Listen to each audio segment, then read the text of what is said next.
Selamat datang. Hari ini, jom kita jadi macam detektif nombor dan cuba selesaikan beberapa teka-teki yang cukup menarik.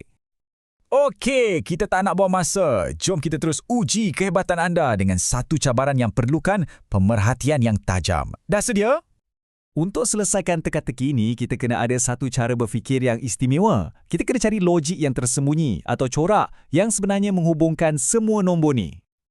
Okey, kunci untuk semua ni adalah dengan memahami satu konsep yang dipanggil pola nombor. Anggap je ni macam alat paling penting untuk seorang detektif nombor.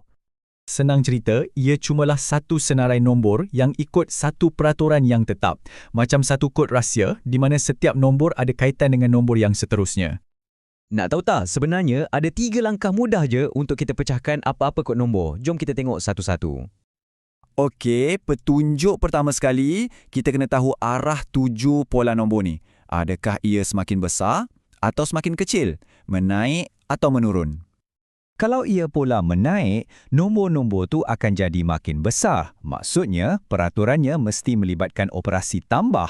Tapi kalau ia pola menurun, nombornya akan jadi makin kecil. Jadi kita tahu peraturannya mesti melibatkan operasi tolak. Mudah kan? Contoh ni memang jelas tunjukkan perbezaan dia. Cuba tengok yang atas tu, nombornya sentiasa ditambah 6. Itu pola menaik. Yang bawah pula, nombornya sentiasa ditolak 7. Nah, itu pula pola menurun. Baik, sekarang kita dah faham sikit-sikit. Jom kita patah balik ke teka-teki kita yang mula-mula tadi dan gunakan kaedah detektif yang kita dah belajar. Okey, kita tengok nombor-nombornya. 88,000 lebih, lepas tu 87,000 lebih. Nombornya makin kecil. Jadi kita dah tahu, ini mesti pola menurun dan peraturannya melibatkan operasi tolak. Sekarang, langkah kedua, cari perbezaan antara dua nombor pertama tu. Bila kita tolakkan, kita akan jumpa kod rahsia untuk selesaikan misteri ni. Dan itulah dia. Jawapannya ialah 1000. Jadi, kod rahsia kita ialah tolak 1000 setiap kali. Bila kita dah tahu kod dia, senanglah. Kita cuma perlu guna peraturan tu untuk cari nombor yang hilang. Jadi, jawapannya ialah 86275. Kes selesai. Okey, dah panaskan badan? Jom kita naikkan sikit tahap cabaran. Sebab kadang-kadang pola nombor ni bukan setakat langkah-langkah kecil, tapi ia boleh jadi lompatan yang sangat besar. Cuba tengok barisan nombor dekat bawah tu. Perasan tak macam mana nombor-nombor tu melonjak naik? Perubahan dia jauh lebih besar kali ni. Peraturan untuk yang ini ialah tambah 10,000 setiap kali. Wow, besar betul lompatan dia.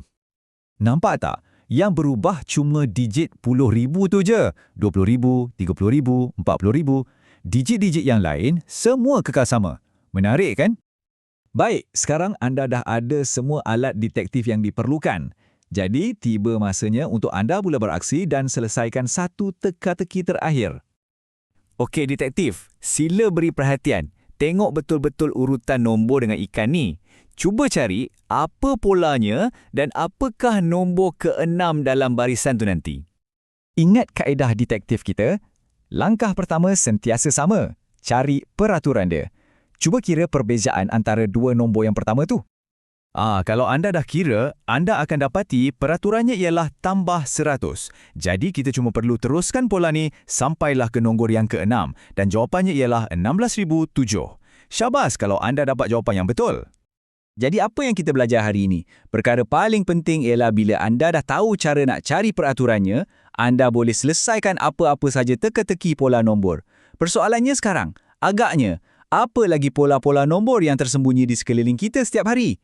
Fikir-fikirkanlah.